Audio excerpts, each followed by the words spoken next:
नमस्कार, मैं दीपक चौरसिया। हमारी इस खास पेशकश इंडिया का बजट में आपका स्वागत है। कल वित्त मंत्री अरुण जेटली अपना तीसरा पूरा बजट पेश करने वाले हैं। उम्मीदों का बजट कहा जाए, आशाओं का बजट कहा जाए, या ये कहा जाए कि नोटबंदी की इतनी बड़ी एक्सरसाइज के बाद एक आम आदमी को क्या क्या कंसेशंस मिलने वाले हैं। हमारे साथ एक्सपर्ट्स का एक पूरा पैनल है। हमारे साथ कांग्रेस और बीजेपी के नेता हैं, हमारे साथ डिफरेंट सेक्टर्स के लोग हैं। हम टैक्स की बात करेंगे, हम रोटी की बात करेंगे, हम कपड़ा की बात करेंगे, हम मकान की बात करेंगे, हम दवाई की बात करेंगे, हम दुकान की बात करेंगे, हम किसानी की बात करेंगे। ये तमाम बातें हम करेंगे और ये भी समझने की कोशिश करेंगे कि युवाओं के इस देश में क्या नोटबंदी के बाद रोजगार कम हुए हैं और क्या जीडीपी की ग्रोथ कम होगी, जैसा कि अनुमान लगाया जा रहा है या जो इकोनॉमिस्ट हैं इसकी घोषणा कर रहे हैं। सवाल यहां पर यह उठता है कि कल आम आदमी को क्या क्या राहत मिलने वाली है। क्या टैक्स का स्लैब कम होगा?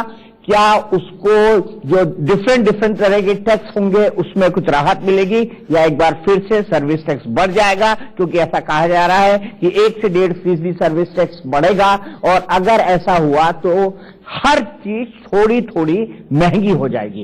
अब सवाल यहां पर यह उठता है कि कल के बजट से हमारी उम्मीदें क्या है, और इसी उम्मीदों पर बात करने के लिए हमारे साथ मेहमानों का एक पूरा पैनल यहां पर मौजूद है। हमारे साथ है सैयद जफर इस्लाम साहब, जो कि बीजेपी के नेशनल स्पोक्स पर्सन है। हमारे साथ राजीव त्यागी जी है, जो कि स्पोक्स पर्सन है कांग्रेस के। हमारे साथ अनुज चौधरी जी है, जो कि डायरेक्टर है पंचशील ग्रुप के। हमारे साथ ललिता निजवान जी है, जो कि एक एंटरप्रेन्योर है। थोड़ी देर बाद उपासना टक्कू जी जुड़ेंगी, जो कि को फाउंडर है मोबीक्विक की।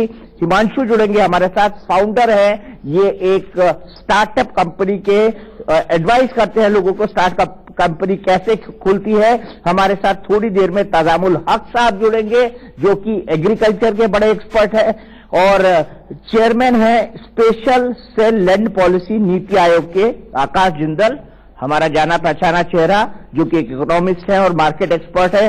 प्रवीण खंडेलवाल जी हमारे हमेशा के मेहमान और व्यापारियों की तरफ से आते हैं, नेशनल सेक्रेटरी जनरल है confederation of all India traders के। साथ ही साथ मेरे साथ देश के जाने माने टैक्स एक्सपर्ट रवि गुप्ता जी हैं, जिनकी तमाम किताबें हम टैक्स के जो जितने भी स्टूडेंट्स हैं वो पढ़ते हैं, और जब आपको टैक्स भरना होता है तब आप उन्हीं किताबों की सहायता लेते हैं, या चार्टर्ड अकाउंटेंट उन्हीं किताबों की सहायता लेते हैं। हमारे साथ प्रसून शर्मा जी हैं, जो कि एक्सपर्ट हैं इंफॉर्मेशन एंड कम्युनिकेशन टेक्नोलॉजी के, और साथ ही साथ मेरे साथ हमेशा के चेहरे राजेश रपरिया जी हैं, जो कि जाने माने बिजनेस जर्नलिस्ट है। जफर साहब, नोटबंदी हो गई, मोदी जी ने 50 दिन मांगे, मोदी जी ने कहा कि इससे लॉन्ग टर्म फायदे होंगे। अब बजट है तो लोग उम्मीद कर रहे हैं कि हमको बजट में कुछ राहत मिलेगी। क्या राहत मिल सकती है? देखिए, जहां तक नोटबंदी का सवाल है, वो एक डिसीजन था, उसको बजट से लिंक नहीं करना चाहिए, इसलिए वो एक डिसीजन था जो काले धन को खत्म करने के लिए था, वो बहुत जरूरी डिसीजन था। लेकिन मोदी जी ने एक वन स्ट्रोक ऑफ पेन कई ऑब्जेक्टिव सरकार की उसमें अचीव की, जिससे देखिए वो जो एक टैक्स पेयर्स का जो बेस है वो बढ़ेगा उस नोटबंदी से। काला धन आएगा तो गवर्नमेंट फाइनेंसेस जो इंप्रूव होंगी, उससे वेलफेयर स्कीम जो सरकार अनाउंस करना चाहती है, जो आप बोल रहे हैं कि क्या लोगों के लिए कर सकते हैं, उसमें फायदे आएगा, इसलिए क्योंकि धन सरकार के ऑफकोर्स स्कीम 30 जून तक है, उससे पहले ये आंकड़े लगाना कितना बेनिफिट होगा, कितना पैसा सरकार को आएगा, वो मुश्किल है बताना अभी, लेकिन उसके फायदे जरूर है। गवर्नमेंट फाइनेंसेस जो इंप्रूव होंगे। तीसरी चीजें जो है कि डिजिटल इकोनॉमी की तरफ बढ़ेंगे।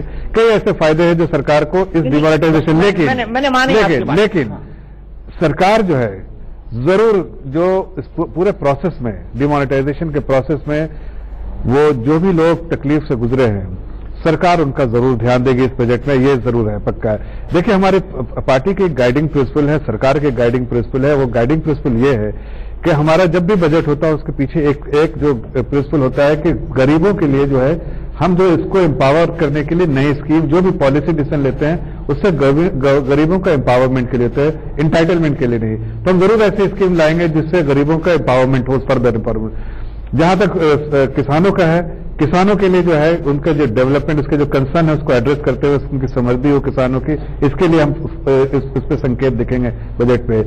जो पेंशनर्स है उनके फायदे के लिए दिखेंगे, जो इस पे उनके भी फायदे के लिए, जो उद्योगपति हैं जो उनकी एक्सपेक्टेशन है मैंने मानी लेकिन सब सेक्टर्स तो टच होंगे, लेकिन सवाल ये है कि 50 दिन की तकलीफ हुई है, अब लोग उम्मीद कर रहे हैं, आपने उनसे कुछ लिया है तो उनको कुछ वापस भी तो दोगे। ये तो अच्छे बिजनेस का एक छोटा सा प्रिंसिपल है। देखिए, हमने उनसे उनके सहायता ली है, उनका कंट्रीब्यूशन जो हमारे को उन्होंने दे दिया अपनी तरफ से, मैं एग्री करता हूं, उन्होंने दे दिया। और सरकार इस बारे में बिल्कुल चिंतित है, और सरकार को हमारे वित्त मंत्री ने इशारा भी किया है कई बार कि जो लोग इस पूरे दौर से गुजरे, जो भी आप देखिए 31 दिसंबर उसका एक संकेत था, जो प्रधानमंत्री ने जो भी अनाउंसमेंट किया 31 दिसंबर की नाइट को, बड़ी उम्मीदें थी, लेकिन छोटी छोटी घोषणा, लेकिन कोई बड़ी घोषणा नहीं थी। इसलिए कि वो बजट नहीं था, लेकिन इसके इसलिए बजट की बात कर रहा हूं। तो बजट, आज जो आने वाला बजट, मैं सिर्फ इतना कह सकता हूं, हमारी भी हमें रिस्ट्रिक्शन क्या बोल सकते हैं, वो उसकी भी एक मर्यादा है कि आज बजट से पहले, लेकिन इतना जरूर कह सकता हूं कि बजट जो होगा वो जरूर आपको जो भी लोगों के एक्सपेक्टेशन है, जो लोगों के एस्पिरेशन है, उसको जरूर कहीं ना कहीं एड्रेस करेगा। एक्सपेक्टेशन और एस्पिरेशंस, उम्मीद है। राजीव त्यागी जी, डिमोनेटाइजेशन के बाद आप क्या उम्मीद करते हैं सरकार से, आपकी सरकार से? आपकी भी सरकार है, भले से आप कांग्रेस के हो। नहीं, ये सरकार हमारी भी, बिल्कुल देश के नागरिक हैं, भले ही मेरी बातों के बाद ये देशद्रोही ना कहें मुझे, लेकिन मैं इतना जरूर कहना चाहूंगा। आप खुद ही तमगा अपने हाथ से ले रहे हैं। नहीं, मैं इसलिए नहीं कि भारतीय जनता पार्टी का पता नहीं कब किसको क्या कह दे, कब किसको किस आरोप में अंदर कर दे, कब किसको बाहर निकाल दे। अब चलिए, ये तो बात दूसरी है, हालांकि ये आज रिटोरिक का दिन नहीं है। आप हर व्यक्ति उम्मीद पे जिंदा है और उम्मीद पे जिंदा रहना भी चाहिए।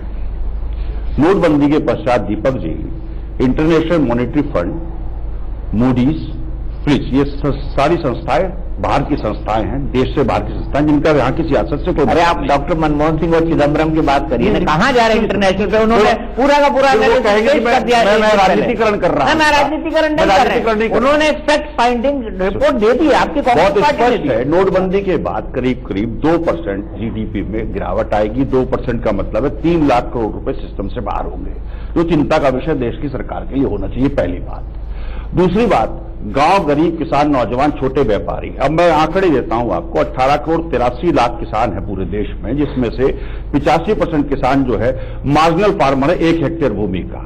उसको खरीफ की जो फसल थी वो टाइम पे उसको पैसे नहीं मिल पाए, जिसकी वजह से रबी की फसल की बुआई में उसको दिक्कत आई।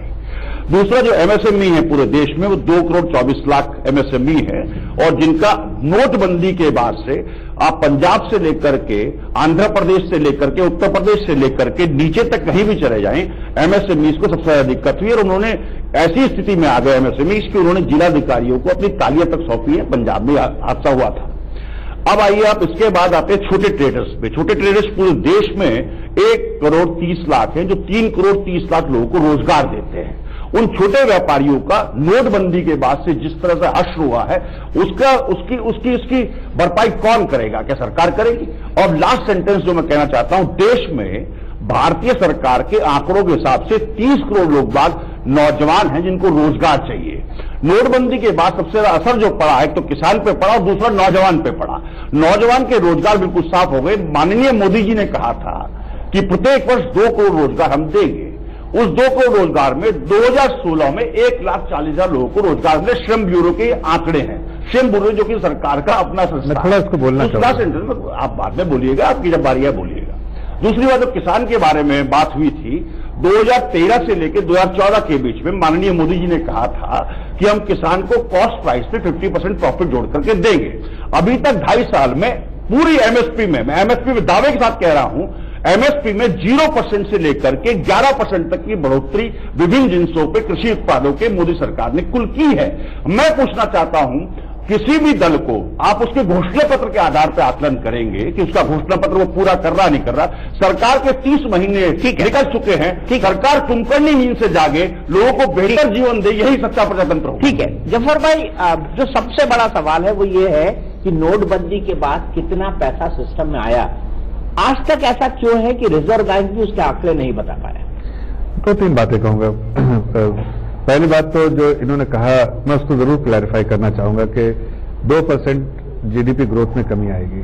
देखिए, इन्होंने बहुत सारी मल्टीलैटरल इंस्टीट्यूशंस का नाम लिया, बाहर की जो ऑर्गेनाइजेशन है का नाम लिया, IMF का नाम लिया, सबका लिया। लेकिन आप देखिए, यहाँ पे टॉप 25 जो इकोनॉमिस्ट है उनका कंसेंसस देखिए, तो उनका कंसेंसस जो है जो जीडीपी एस्टिमेट है वो उसका अगर मीडियन निकालें तो 6.8 आता है। रिजर्व बैंक का जो आता है 7.1 विथ इम्पैक्ट ऑफ मोनेटाइजेशन, और सीएसओ का जो आता है 7.1 विदाउट इम्पैक्ट ऑफ मोनेटाइजेशन। तो अगर सबका अगर देखें और फिर 2% देखें तो ये साफ जाहिर है कि कल का जो उन्होंने प्रेस कॉन्फ्रेंस किया था उसमें कुछ भी बात नहीं थी एक्सेप्ट एलिगेशन लगाना था जो कि जो ट्रुथ से सच्चाई से हटके था। पहली बार ऐसा मैं कह रहा हूं कि माननीय मनमोहन जी जो हमारे फॉर्मर प्राइम मिनिस्टर भी हैं और इकोनॉमिस्ट से मैं इज्जत करता हूं एज ए इकोनॉमिस्ट, कल उन्होंने चिदम्बरम जी और मनमोहन जी दोनों ने अपने ओन क्रेडिबिलिटी से कॉम्प्रोमाइज किया, और जब पहले दिन उन्होंने जो कहा था 2% जीडीपी गिरेगा, बिकॉज ये किसी ने नहीं कहा सिवाय मनमोहन सिंह जी के अलावा, और हकीकत ये है। पर ये प्रेडिक्शन तो हुआ था ना। एक मिनट राजीव त्यागी जी, मैं तो सवाल पूछ लूं। मैं आपसे ये जानना चाहता हूं कि ये प्रेडिक्शन तो हुआ था कि कम से कम 1% जीडीपी का कम होगा, क्यों राजेश जी? नहीं, देखिए प्रेडिक्शन 1%, 3% तक का हुआ। लोग अलग अलग बात कर रहे थे। अगर मैन ऑन द स्ट्रीट अगर कुछ कहता तो उसको मैं समझ सकता हूँ। Economist, former prime minister, ex finance minister, x governor, he has complete understanding of economy. अगर वो कहता है तो उसमें कहीं ना कहीं वो या तो सच्चाई हो या उसने वो मजबूरन as a spokesperson of Congress on that particular day ही हैज टू से दैट, लेकिन सच्चाई से हटके है। इसलिए कि अगर आप 25 इंडिपेंडेंट इकोनॉमिस्ट जो कह रहे हैं उनका कंसेंसस अगर आता जो है जो और उसका जो मीडियन आता है वो 6.8, तो एक का किसी का नहीं हो सकता। तो दूसरी बात, आज आप देखिए जितनी भी ऑर्गेनाइजेशन है सरकार के पास, जिनके पास आंकड़े हैं, सीएसओ है उसने 7.1 बोला, आरबीआई है, एक क्रेडिबल ऑर्गेनाइजेशन है, इसकी छवि कोई आप ये नहीं कर सकते, आप कोई उंगली नहीं उठा सकते, उसका 7.1 है विथ, तो मार्जिनली इधर उधर हो सकता है। प्लस अगर मार्जिनली इधर उधर हो सकता है, मैं कह रहा हूं कि मार्जिनली हो सकता है बिकॉज एस्टिमेट है, मार्जिनली इधर उधर हो सकता है। लेकिन अगर आप देखिए कि जो रिकवरी, क्यों जीडीपी ग्रोथ का कंजम्पशन पैटर्न जो है, अगर आप देखें तो नवंबर दिसंबर में जाहिर डिप किया था, लेकिन आप देखिए अगर आप देखिए वॉल्यूम ग्रोथ की जो कंपनियों के जो परफॉर्मेंस आ रहे हैं, लोगों ने कहा था परफॉर्मेंस खराब हो गए, परफॉर्मेंस देखिए अच्छे हैं, सारे का वॉल्यूम ग्रोथ बढ़ा है, तो कहीं ना कहीं कंजम्पशन वापस आ रहा है। जनवरी के देखिए परफॉर्मेंस अच्छे है। दूसरी बात, अगर आप कॉर्पोरेट परफॉर्मेंस देखा, डिमांड देखिए, सब वापस आ रहे हैं जिस तरह से, और अगर टैक्स कलेक्शन देखिए वो भी ठीक है। तो जो मैक्रो इकोनॉमिक पैरामीटर्स है उसमें जो रिवर्सल है वो साफ दिख रहा है, जो एस्टिमेट जो दिखा है उससे नजदीक आ रहा है, लेकिन जो 2 महीने डिमोनेटाइजेशन कर रहा है उसमें जरूर डिप होगा, और वो हम कह भी रहे थे कि थोड़ा जीडीपी में कमी आएगी।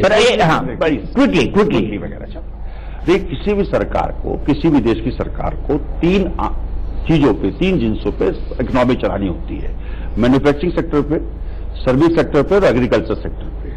तीनों सेक्टर्स में अगर आप देखेंगे, सरकार का जो आज का इकोनॉमिक सर्वे आया है वो सरकार स्वयं मानती है कि मैन्युफैक्चरिंग सेक्टर में करीब 1.5 से 2.25% की गिरावट आएगी 2017-18 में।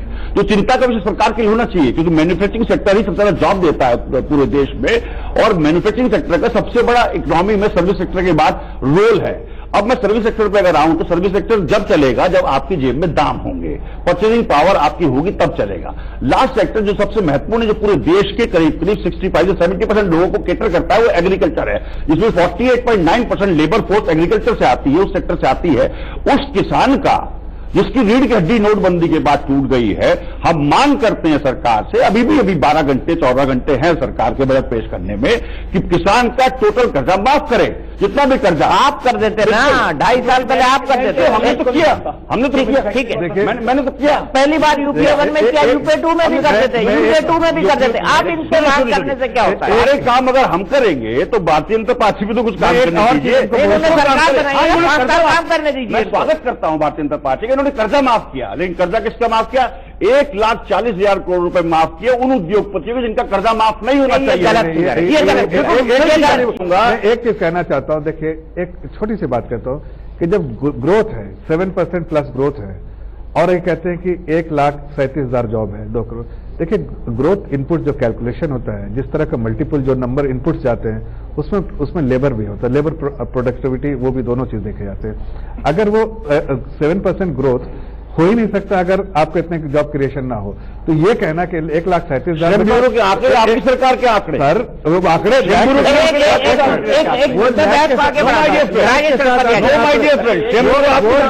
आंकड़े जो श्रम लेबर के होते हैं वो लैट के साथ आते हैं, आपको 2 साल बाद। राजेश जी एक मिनट आगे, राजेश जी सबसे बड़ा सवाल, जफर जी की कितनी बात से आप एग्री करते हैं और मोनेटाइजेशन से कुछ एक्सपेक्ट क्यों ना करें हम इस बजट में? देखिए, सबसे पहले जो आंकड़े स्वाम साहब दे रहे हैं वो गलत है। लेटेस्ट सितंबर 16 का सर्वे आ चुका है लेबर ब्यूरो का। उस तिमाही में 77,000 जॉब पैदा हुए हैं पूरी इकोनॉमी में, जो वो सर्वे करते। मैं ये नहीं कह रहा कि सर्वे कैसा है, वो तो सब सरकारी लोग बताएंगे। सर्वे का आंकड़ा ये कह रहा है बहुत गिरी है जॉब की स्थिति आज की डेट में। मैं केवल नोटबंदी की बात नहीं कर रहा, नोटबंदी से पहले ही खराब हो चुकी थी। नोटबंदी में अनऑर्गेनाइज सेक्टर और एसएमईज में, एमएसएमई में वो सारी बहुत दिक्कत पैदा की। हाँ नहीं, नोटबंदी से पहले ही आ चुकी थी, वो और बढ़ गई। अब जान चेक करेगा वो आगे की। लेकिन आपका कहना सही है, नोटबंदी के बाद पहली बात तो यह है सरकार मान रही है कुछ दिक्कत हुई। अब कुछ को हम बड़ा मानते हैं, वो कम मानती है। लेकिन इस बजट में उनके सामने कोई विकल्प नहीं है। कल वो झमाझम बरसात नहीं करेंगे राहतों की, छूटों की, तो जनता उन्हें माफ नहीं कर पाएगी। जफर भाई इसी बात को मैं सबसे शुरू करता हूं। प्रवीण जी, आप उम्मीद करते हैं कि बजट में कुछ मिले? मुझे लगता है कि बजट निश्चित रूप से, क्योंकि जो वर्तमान में जो सारा जो सिस्टम चला है वो खास तौर से नोटबंदी के बाद में, तो 2-3 बड़ी बुनियादी बातें जो मैं क्या पूरे मैं बड़ा क्विकली एक राउंड में सबसे जवाब करता हूं। सबसे पहले मुझे उम्मीद है कि जो लैंडिंग रेट है बैंक का वो निश्चित रूप से कम होना चाहिए। दूसरा मेरा अपना मानना है कि इनकम टैक्स का जो स्लैब है उस स्लैब का रिक्लासिफिकेशन होना चाहिए। तीसरा मेरा मानना है कि एक्सपोर्ट हमारा कैसे बढ़े, क्योंकि जो बैलेंस ऑफ पेमेंट की पोजीशन ठीक नहीं है। एक्सपोर्ट को कहीं ना कहीं सरकार की प्रायोरिटी पर आकर के, ठीक है। और उसमें ललिता जी, आपके हिसाब से क्या, आप क्या उम्मीद करती हैं कल नोटबंदी के बाद? स्पेसिफिक सवाल पूछ रहा हूं आपसे। देखिए, जहाँ तक विमेन का सवाल है, और दीपक जी विमेन तो बहुत पसंद है, क्योंकि मैंने हर लेवल पे बात की है। आंकड़े इनको मालूम होंगे, मैं उन आंकड़ों की तरफ नहीं गई हूँ। मैंने पर ग्राउंड लेवल से लेके हाईएस्ट लेवल तक सब विमेन से बात की है। सबको ये लगा है कि उनको एक कोई प्रकार का सम्मान मिलता है जो मोदी जी की तरफ से, या कुछ जो सरकार है महिला के प्रति कुछ संवेदनशील है। जो उनकी ये भावना, जब मैंने उनसे जब भी जिस लेवल पे भी मैंने बात की है, तो ऐसा मुझे सुनने को मिला कि हमको अच्छा लगता है, हमको लगता है कि हमारा भी भविष्य अब निर्माण होगा मोदी जी के। उनको एक विश्वास है, उम्मीद है, हम उस उम्मीद में चल रहे हैं। जैसे सब लोग, मैं बजट की बात कर रहा हूँ, ठीक है, जनरल उम्मीद क्या है उस पर जाना ही नहीं चाहता। मैं स्पेसिफिक बात कर रहा हूँ कि डीमोनेटाइजेशन के बाद आप क्या सरकार से कुछ चाहती हैं, और चाहती हैं तो क्या चाहती हैं? चाहने को तो हम ये चाहते हैं कि जितनी भी उनकी हुई है, जो भी उनकी बजट में प्लानिंग हुई है, वो उनको जेंडर स्पेक्ट्रम से जरूर देखना पड़ेगा कि वो आखिर तक पहुंच रही है या। आकाश जी, सबसे पहले तो कांग्रेस के हमारे मित्र जो डेटा दे रहे थे वो काफी हद तक गलत है। मैं उससे बिल्कुल इत्तेफाक नहीं, हम डाटा पे बात करेंगे। 2 घंटे का शो है, मेरा बड़ा स्पेसिफिक सवाल है। राजीव जी,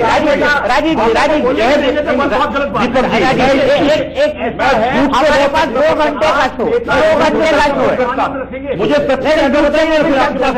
झूठ से मैं भी सख्त नफरत करता हूँ। आकाश जी फैक्ट दे देंगे। आकाश जी, मेरा बड़ा स्पेसिफिक सवाल है। नोटबंदी के बाद एक आम आदमी या मेरे जैसा लेमैन जो नौकरी पेशा है, थोड़ा बहुत कमाता है, वो क्या एक्सपेक्ट करे इस बजट में कि सरकार हमें क्या दे? देखिए, नोटबंदी के बाद दीपक भाई मैं ये एक्सपेक्ट कर रहा हूं कि पब्लिक ये उम्मीद कर रही है कि एक सॉफ्ट बजट हो, पीपल फ्रेंडली बजट हो, और उसमें एग्जैक्ट अनाउंसमेंट जहां तक बात है, इनकम टैक्स की एग्जम्पशन लिमिट की 4 लाख की उम्मीद की जा रही है। हाउसिंग लोन में इंटरेस्ट कंपोनेंट पे एग्जम्पशन की 3 लाख की बात की जा रही है। किसान भाइयों के लिए सस्ते इंटरेस्ट की बात हो रही है, सस्ते सीड की, सस्ते फर्टिलाइजर की बात हो रही है, एमएसएमई के लिए सस्ते लोन की बात हो रही है, जॉब क्रिएशन के लिए कंस्ट्रक्शन इंडस्ट्री को हेल्प होने की बात हो रही है। साथ ही साथ कुछ नेगेटिव बातों की जो आपने जिक्र किया, सर्विस टैक्स कहीं बढ़ ना जाए उस चीज का जनता को रिलीफ चाहिए, ग्रोथ चाहिए, और जनता को रिलीफ देना अब इनकी ड्यूटी बनती है कि जनता कहीं ना कहीं उसके दिल आहत तो हुए हैं, तो ड्यूटी है बॉल इनके कोर्ट से कितना रिलीफ देते। वही तो सवाल है, क्या रिलीफ चाहिए आपको? जी, ये बहुत क्रिटिकल बजट होगा, क्योंकि मैं आईटी डोमेन से आता हूं, जो कि 10% कंट्रीब्यूट करती है इंडिया की जीडीपी से। मैं सिर्फ डीमोनेटाइजेशन नहीं, डोनाल्ड ट्रंप और ब्रिटिश एग्जिट के बाद का सिनारियो बता रहा हूं। नहीं, हम सिनेरियो में जाएंगे, मैं बड़ा स्पेसिफिक सवाल पूछ रहा हूं। डीमोनेटाइजेशन के बाद आप क्या उम्मीद करते हैं सरकार से? एक उम्मीद है कि जो भी प्रोजेक्ट्स हैं अब वो रियल ग्राउंड पे आने चाहिए, क्योंकि तकरीबन 1 मिलियन जो आईटी सेक्टर में काम कर रहे हैं, अब वीजा H1 वीजा की प्रॉब्लम आ रही है। 30% जो इनकम आती थी हमारे यूरोपियन यूनियन से आती थी वो खतरे में है। और बाकी जो इन्वेस्टर्स हैं, after demonetisation there was a subtle change in policy, तो वो अब सिचुएशन है बीजेपी के लिए, कंट्री के लिए। और सिचुएशन रवि जी, देखिए दीपक जी, बजट जो है वो हम सिर्फ ये चाहें कि हमें सिर्फ बेनिफिट्स मिल जाएं तो ऐसा हो नहीं सकता। बजट तो एक बैलेंस बनाना पड़ता है। कुछ रिलीफ देंगे तो कहीं ना कहीं टैक्स भी लगेगा, गवर्नमेंट को कलेक्शन भी करनी है, तभी तो रिलीफ दे पाएंगे। तो इसलिए हम ये सोचें कि हमें बजट में बहुत सारे सिर्फ रिलीफ ही मिल जाएंगे, ऐसा नहीं हमें एक्सपेक्ट करना चाहिए। कुछ रिलीफ टैक्स में जरूर मिलनी चाहिए, इन्फ्लेशन को ध्यान में रखते हुए। और गरीब लोगों के लिए, जो लो क्लास के आदमी हैं, उनके लिए रिलीफ मिलनी चाहिए। बट अल्टीमेटली हमारी एक्सपेक्टेशन जो है वो ग्रोथ इन द इकोनॉमी पे होनी चाहिए, ज्यादा देन एक इंडिविजुअल बेनिफिट मुझे 2-4-5 हजार रुपए का मिल जाए। उसके बजाय I should see how the budget will effect the economy. Economy में जो क्रूशियल सेक्टर्स हैं, इंफ्रास्ट्रक्चर सेक्टर है, हाउसिंग सेक्टर है। मेरा ये मानना है कि आम आदमी का नजरिया दूसरा होता है। आज आम आदमी का नजरिया ये होता है कि मुझको क्या मिल रहा है। मैं मानता हूं, मैं आपकी बात से इन टोटो एग्री करता हूं कि बजट को हमको होलसम देखना चाहिए, एक बड़ी अप्रोच के साथ देखना चाहिए। लेकिन अंततः आदमी ये एक्सपेक्ट करता है कि आपने मुझसे ये लिया, आप मुझे ये देंगे क्या? मैं उसको दीपक जी बिल्कुल मान रहा हूं उस बात को कि आपको टैक्स में रिलीफ चाहिए, वो थोड़ा सा मिलना चाहिए जरूर। पर अगर मैं सोचूं कि सिर्फ मैं टैक्स सारा अक्रॉस द बॉर्डर कम कर दूंगा, कॉर्पोरेट रेट टैक्स कम कर दूंगा, तो वो कहीं ना कहीं से तो मुझे भरपाई करनी है। ठीक है, आगे हम बढ़ेंगे और बात करेंगे अब टैक्स स्लैब की, क्योंकि सबसे ज्यादा उम्मीद टैक्स को लेकर है। टैक्स को लेकर हमारे एक्सपर्ट क्या सोचते हैं, टैक्स को लेकर जफर भाई और भारतीय जनता पार्टी क्या सोचती है, ब्रेक के बाद। वित्त मंत्री अरुण जेटली बजट पेश करेंगे और बजट से क्या एक्सपेक्ट करे ये देश, क्या एक्सपेक्ट करे मिडिल क्लास, क्या एक्सपेक्ट करे फार्मर, क्या एक्सपेक्ट करे युवा, इन तमाम सेक्टर्स की अब बात करेंगे। क्या एक्सपेक्ट करे महिलाएं। सबसे बड़ी बात जो हम करने जा रहे हैं वो है रोटी, कपड़ा, मकान, दुकान, दवाई, पढ़ाई, रोजगार और किसानी, क्योंकि ये सेक्टर्स अगर आगे बढ़ेंगे तभी ऑलराउंड ग्रोथ होगा। जफर भाई, सबसे ज्यादा उम्मीद मिडिल क्लास को ये है, और नौकरी पेशा जो बीजेपी का कोर वोट बैंक है उसको ये है कि आप टैक्स स्लैब में 2 साल से कोई बहुत अंतर नहीं आया, आप टैक्स स्लैब कम करेंगे। देखिए दीपक भाई, मैं 2 मिनट लूंगा आपको बताने के लिए कि सरकार के पास जो विकल्प होता है वो विकल्प कहां से आता है, जो उसको रेवेन्यू साइड से जो पैसे आते हैं और एक्सपेंडिचर साइड। रेवेन्यू में आप लिमिटेड सोर्स है, आपको ही पता है कि जो tax, direct tax, indirect tax है, और जो है वो जो आप ऑप्शन करते हैं नेशनल एसेट्स का, या फिर डिसइन्वेस्टमेंट करते हैं कंपनियों के। ये 3 सोर्सेज है आपको रेवेन्यू के। एक्सपेंडिचर साइड में आपका सबसे बड़ा जो है वो इंटरेस्ट बर्डन जो है, डेट सर्विसिंग में आपका 25% ऑफ रेवेन्यू चला जाता है डेट सर्विसिंग में। तो सरकार के पास जो लिमिटेड ऑप्शंस होते हैं, किसी भी सरकार के पास, चाहे हम हो या कोई हो, लेकिन उसमें देखिए सबसे बड़ी बात है जो फिर मैं सॉरी टू रिविजिट डिमोनेटाइजेशन, उसकी एक बड़ी खासियत जो थी कि वो टैक्स बेस बढ़ाएगी। टैक्स बेस बढ़ेगा तो हमारे पास आज के दिन में 130 करोड़ की जनता है, लेकिन हमारे जो 130 करोड़ के लोगों में सिर्फ टैक्स पेयर जो है 1.3 करोड़ है। उसमें भी 10 लाख से ऊपर जो है वो सिर्फ 24 लाख लोग हैं। तो आप ये समझिए कि अगर हम बहुत ज्यादा, अगर मान लिया जो एग्जम्पशन लिमिट बहुत ज्यादा बढ़ा दे, तो ये जो लोग आज टैक्स पे करें वो भी टैक्स से बाहर आ जाएंगे। तो कई कठिनाइयां हैं सरकार के पास, लेकिन मैं ये फिर भी समझता हूं कि ये जो लोगों के एक्सपेक्टेशंस है, और अगर ज्यादा से टैक्स बेस बढ़ेगा, ज्यादा टैक्स रेवेन्यूज बढ़ेंगे, तो जाहिर है उसका पूरा बेनिफिट जो है वो आम आदमी को, जो टैक्स पेयर्स हैं उनको मिलेगा।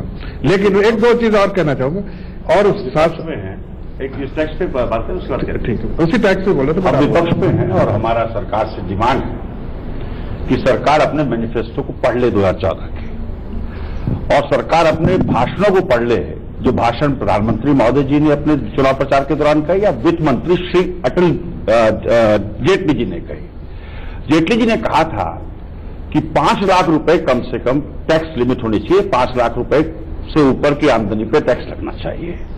या तो आप जब भाषण देते हैं तो इतना भावनाओं में बह जाते हैं कि कुछ भी बोल देते हैं, तो उस पर जाइए, या फिर आप कहिए कि आप झूठ बोलते हैं। हम ये मांग करते हैं सरकार से, मिडिल क्लास को सबसे ज्यादा टैक्स पिंच करता है, क्योंकि देखिए सर्विस टैक्स इस सरकार ने करीब 2.5% बढ़ाया अभी 2.5 साल में, उधर इनकम टैक्स में कोई रिलीफ मिल नहीं रही है। हमारा सरकार से मांग है, विनम्र निवेदन है, कहे तो हाथ जोड़ के निवेदन कर देता हूं कि टैक्स रिलीफ मिलना चाहिए। ठीक है, टैक्स रिलीफ मिलना चाहिए। आप 5 लाख कर दीजिए जो आपने कहा था। नहीं, मैं ये कह रहा हूं कि देखिए हमारी सरकार 5 साल की है। हमने कहा जरूर है, मैं जिनसे मुत्तफिक हूं कि उन्होंने कहा है कि 5 लाख जो है लिमिट होनी चाहिए, किसी संदर्भ में कहा है, इनको जैसे पेश करना हो कर रहे हैं। लेकिन वो अभी हमारी सरकार 2 साल और है, और वो शायद लिमिट की जो फ्लेक्सिबिलिटी होनी चाहिए वो आएगी। लेकिन मैं इतना जरूर कहूंगा कि टैक्स में आज मेरे लिए ये कहना कि क्या छूट मिलेगी वो सही नहीं है, और ना मैं जानता हूं उसके बारे में, ना नॉलेज है। लेकिन जो लोगों की उम्मीदें हैं, सरकार जरूर ऐसी कोशिश करेगी कि लोगों की जो ओवरऑल उम्मीदें हैं बजट से, वो जरूर उस पर खरी उतरेगी। रवि जी, सबसे बड़ा सवाल यहाँ पर यह है कि किस तरह का टैक्स का स्ट्रक्चर हो सकता है जिससे थोड़ी या ज्यादा रिलीफ एक टैक्स पेयर को मिले। टैक्स रिलीफ जो है वो सिर्फ टैक्स स्लैब के थ्रू नहीं दी जा सकती। टैक्स स्लैब हम एक्सपेक्ट कर रहे हैं कि 2.5 लाख है, हो सकता है 3 लाख हो जाए, 3.5 लाख हो जाए, इतना जरूर हम एक्सपेक्ट कर रहे हैं कि मार्जिनल रिलीफ मिलेगा इसमें। परंतु और भी बहुत सारे प्रोविजंस हैं इनकम टैक्स में, जैसे एक रिबेट मिलती है। वो रिबेट पहले 2,000 की थी, 2,000 से पिछले साल बढ़ाकर 5,000 कर दी, तो उससे भी 50,000 रुपए की लिमिट इनडायरेक्टली बढ़ जाती है।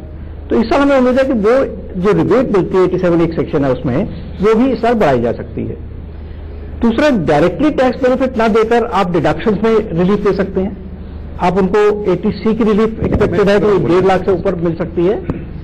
इसी तरीके से हाउसिंग लोन्स जो हम पे करते हैं उसके इंटरेस्ट की डिडक्शन मिल सकती है ज्यादा। तो इनडायरेक्टली भी हमें काफी सारे बेनिफिट्स जो है इस बजट में एक्सपेक्टेड है। कैपिटल गेन्स में कुछ रिलीफ एक्सपेक्टेड है, तो बहुत सारे सेक्टर्स में हमारे को रिलीफ मिल सकती है। सिवाय सिर्फ एक स्लैब रेट को ही बढ़ाना हम कहें। नहीं, मैं इस पर एक चीज बोलना चाहूंगा, मैं सिर्फ बोलना चाहूंगा, एक मिनट खाली बोल। देखिए, ये स्ट्रक्चर तो बहुत सारे दिमाग में है, बहुत सारे तरीके से टैक्स रिलीफ दिया जा सकता है, उसकी कमी नहीं है। Structuring is not an issue, but जो भी स्ट्रक्चरिंग करेंगे उसमें रेवेन्यू जो है वो कम होगा आपका, बिकॉज आप टैक्स रिलीफ दे रहे हैं। जो ऑब्जेक्टिव है सरकार की वो 2 है। फिस्कल कंसोलिडेशन जो स्टेटेड ऑब्जेक्टिव है सरकार की, वो पूरे देश के लिए है, पूरी दुनिया देख रही है हमारी फिस्कल कंसोलिडेशन की जो पॉलिसी है वो जो है हम मेंटेन कर रहे हैं। और दूसरा जो है ग्रोथ है, ताकि नौकरियां बढ़ती रहे। आप नौकरियों के बारे में बोलते हैं, तो सरकार के पास बहुत सारे कठिनाइयों के साथ बजट बनाना पड़ता है। अगर आप ग्रोथ ऑब्जेक्टिव कैपेक्स नहीं रखेंगे तो प्राइवेट जो एंटरप्रेन्योर है, जैसे महिला जब हमारी बहन बैठी हैं, उस तरह के बहुत सारे जो कॉर्पोरेट सेक्टर में उनका इन्वेस्टमेंट नहीं होगा अगर सरकार इन्वेस्टमेंट नहीं करेगी। मैं इस पर दोनों चीजें कहना चाहता हूँ। सारी चीजें मैंने जब कहा कि हमें इनडायरेक्टली दूसरे बेनिफिट्स मिल सकते हैं, तो वो भी गवर्नमेंट के ऑब्जेक्टिव्स को ही प्रमोट करते हैं। जैसे सेक्शन 80C में अगर हम देंगे तो वो पैसा अल्टीमेटली गवर्नमेंट के पास ही जा रहा है, तो इंफ्रास्ट्रक्चर में गवर्नमेंट उसको इन्वेस्ट करेगी, तो उससे भी जो है नौकरियां और बढ़ती हैं, टैक्स पेयर को भी रिलीफ मिलता है और हमारे जो ऑब्जेक्टिव है वो भी सेटिस्फाई होते हैं। जब मैंने कहा कि इंटरेस्ट हाउसिंग लोन पे हम बढ़ा सकते हैं, तो उससे हमारे हाउसिंग सेक्टर को भी प्रमोशन मिलती है, बिल्कुल वो उससे इंफ्रास्ट्रक्चर भी बढ़ेगा, नौकरियों को भी ज्यादा होगा और टैक्स पेयर को भी रिलीफ मिलती है। तो हम उसी किस्म की चीजें को एक्सपेक्टेशन कर रहे हैं जिससे कि हमारा डेवलपमेंट भी हो। जो मार्जिनल टैक्स है, हमारा मार्जिनल टैक्स रेट जो आता है जो सरकार के लिए, जो टैक्स पेयर्स के थ्रू, उसको ज्यादा टिंकरिंग ना करते हुए सरकार, मेरा ऐसा सोचना है, एज ए फाइनेंशियल फील्ड से आता हूं, इसलिए कि सरकार को शायद ऐसी कोशिश करे कि मार्जिनल टैक्स रेट रहे, बट कुछ और ऐसे प्रोविजन निकाले, तरीके निकाले जिससे कि रिलीफ भी हो, इंफ्रास्ट्रक्चर डेवलपमेंट भी हो। और इंफ्रास्ट्रक्चर डेवलपमेंट में जो हमारे जो जीडीपी का रेशियो जो इंफ्रास्ट्रक्चर में इन्वेस्टमेंट होता है उसको और बढ़े, ताकि जो ऑल टाइम पीक है अभी इस वक्त और बढ़े, और उससे जो नौकरियां भी हो और सरकार में जो टैक्स रेवेन्यू है उस पर भी इम्पैक्ट ना हो। बिल्कुल। आकाश जी, देखिए, मेरे हिसाब से दीपक भाई, सरकार बहुत ज्यादा इस पोजीशन में नहीं है कि जो 4 लाख की बात हो रही है वो कर पाए, और उसके पीछे भी कारण है। कारण ये है कि तीन बहुत बड़े इंटरनेशनल इश्यूज पिछले साल में हुए हैं। सबसे पहले चाइना डाउन गया, जिसकी वजह से हमारी मैन्युफैक्चरिंग इंपैक्ट हुई है। उसके बाद ब्रेग्जिट हुआ, जिसका इंडिया की इकोनॉमी में बहुत इंपैक्ट हुआ। अब डोनाल्ड ट्रंप साहब, मीडिया ने कुछ हद तक मिस कर दिया, जो 2 दिन से प्रपोज कर रहे हैं H-1B वीजा, वो इंडिया के एक्सपोर्ट और आईटी को काफी हद तक इंपैक्ट करेगा। तो इसलिए सरकार के पास उतनी मिठाई, उतनी रेवड़ी बांटने की पोजीशन में सरकार नहीं है। हमारे कांग्रेस के मित्र ने कहा कि मैन्युफैक्चरिंग डाउन गई है, चाइना इन्होंने इग्नोर कर दिया। सर्विसेज में ये हिंदुस्तान की बात कर रहे हैं, जब सर्विसेज हम ज्यादातर एक्सपोर्ट करते हैं, बाहर भेजते हैं। तो आज इंटरनेशनल फैक्टर्स भी ऐसे हैं कि हमारी इकोनॉमी इस पोजीशन में नहीं है कि इनकम टैक्स में बहुत ज्यादा हम एग्जेम्पशन दे पाए। मुझे बोलने दीजिए, देखिए जनता को भी बोलने का कुछ हक है नेताजी, नेताओं को बहुत सालों तक हमने सुन लिया। ये इशारा कर रहे हैं इसलिए बोलने की एक मिनट, नो आर्गुमेंट, आप नो क्रॉस आर्गुमेंट। लोगों को आप तर्ज कसिए। नहीं तो जनता, रिपब्लिक मेरा ख्याल है for the people, of the people, not for the नेता, ऑफ द नेता। तो जनता की भी सुन लीजिए। आप लोगों के भाषण में 70 साल तक सुन लिए, हमें भी बोलने दीजिए। 70 साल में बहुत बोल लिए 70 साल में जो देश, तो भाई मैं ये कहना चाहता हूँ, आज ये बोलिए जी जी आकाश जी खत्म कर, वही संक्षेप, वही मैं कहना चाहता हूं कि इंटरनेशनल रीजंस की वजह से पिछले साल इकोनॉमी की वो ग्रोथ नहीं आ पाई जो आनी चाहिए थी। इसलिए आज सरकार उस तरह की पोजीशन में नहीं है। अगर हम सरकार पे यही प्रेशर डालते रहेंगे 5 लाख की एग्जम्पशन लिमिट बढ़ाइए, तो होगा क्या, डेफिसिट बढ़ जाएगा, सरकारी घाटा बढ़ जाएगा। वो रेवड़ियां कहां से आएंगी बांटने के लिए? ऊपर से या आसमान से नहीं आएंगी। इकोनॉमी के वो हालत नहीं है ग्लोबल कंसर्न की वजह से महज कहते रहना कि आप बांटने से कहां से। 2008 की मंदी आई जब मनमोहन सिंह सरकार थी, और 2011 की विश्व मंदी आई। उन दोनों मंदियों के बाद भी हमने देश की इकोनॉमी को बेहतर रखा, और 7.6% की ग्रोथ दर से 10 साल में हमारी जीडीपी क्या नंबर है? मैं भी बताऊंगा, सब बताऊंगा आपको। आज इनको भी बता के जाऊंगा, आपको बता के जाऊंगा। वो फिस्कल डेफिसिट का नंबर मैं आज हम लोग को करना पड़ रहा है। आज जो इकोनॉमिक सर्वे आया देश का, उसको आप बजट का पूर्वानुमान मानेंगे। वो कहता है, the economic survey, according to survey, the first advance estimate from the CSO, Central Statistics Office, showed that the growth rate of industrial sector is projected at a slower 5.2% in 2016-17 than the 7.4% in 15-16। तो ये सरकार मुझे बताए कि CSO के आंकड़े ठीक हैं, या इन महानुभाव के आंकड़े ठीक हैं, या इस्लाम साहब के आंकड़े ठीक हैं, या श्रम ब्यूरो के आंकड़े ठीक है। हम श्रम ब्यूरो के थोड़े आंकड़े पढ़ देता हूं। मेरे दोस्त ने कहा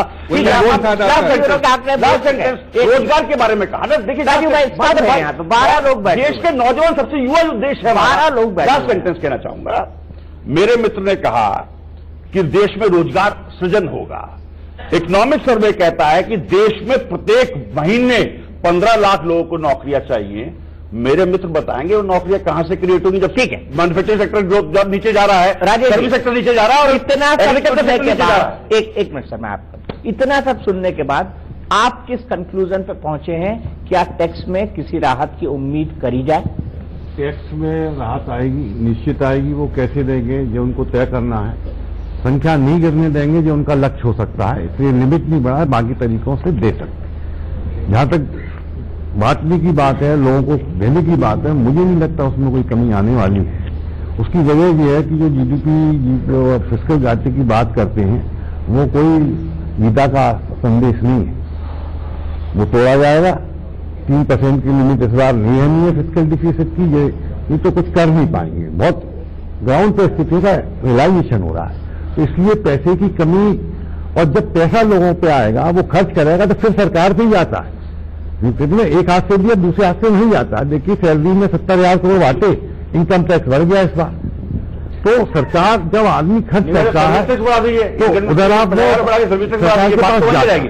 इसलिए वो मिथक नहीं रखना चाहिए कि सरकार ने बहुत बांट दिया तो लौटेगा नहीं। सरकार कल के पास वो अपने एफडी, जो उसका फिस्कल डेफिसिट है, उससे छेड़खानी कर सकती है, उसे बढ़ा सकती है।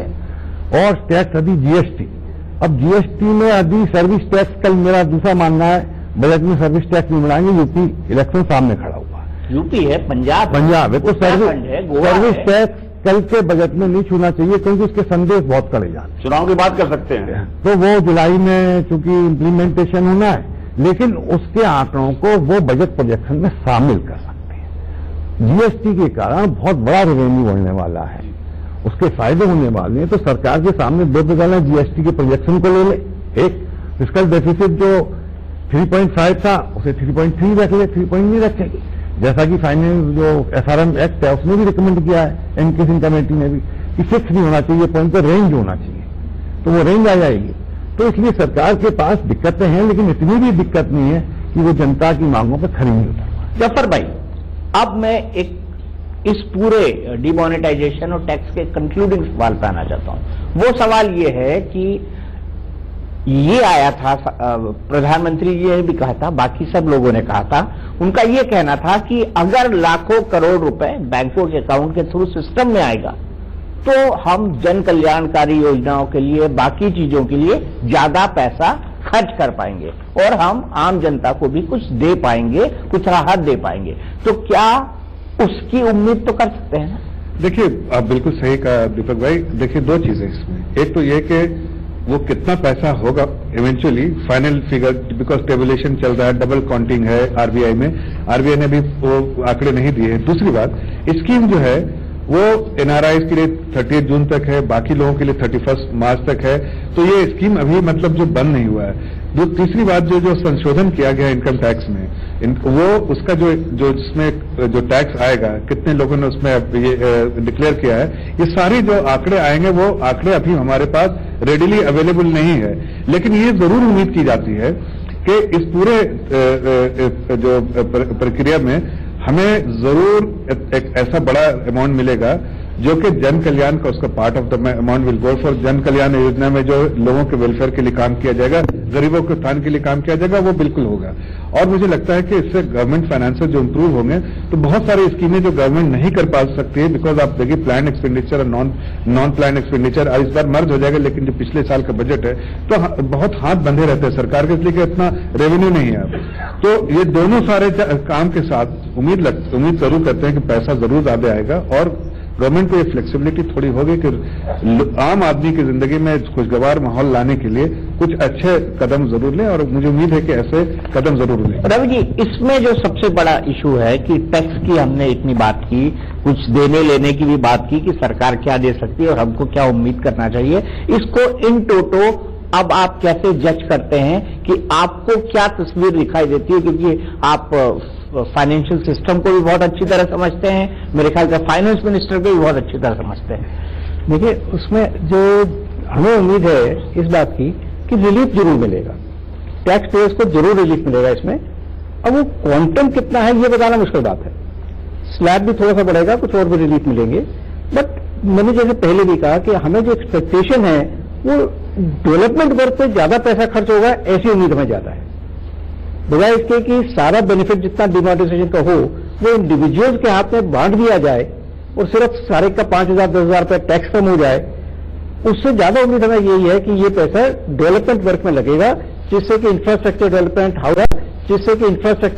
हाउसिंग सेक्टर डेवलपमेंट, इन सेक्टर्स की डेवलपमेंट में ज्यादा खर्चा होना चाहिए। उपासना जी, आप मोबीक्विक से हैं, मैं आपसे ये जानना चाहता हूं कि जिस डिजिटल इंडिया और कैशलेस इंडिया की हम बात कर रहे हैं वो हमारे सिस्टम में कितना अचीवेबल है? क्योंकि जफर भाई, अनफॉर्चुनेटली मैं सिस्टम को देख रहा हूं और जब से चीजें नॉर्मल होने लगी है फिर से कैश शुरू हो चुका है, फिर से मार्केट में सिस्टम में ब्लैक मनी। ये एक हार्ड फैक्ट है, ये रियलिटी है जिससे प्रवीण भाई भी एग्री करेंगे, आप भी एग्री करेंगे, सभी लोग एग्री करेंगे। तो क्या ये एक सपना रह जाएगा या किसी हद तक ये पूरा होगा?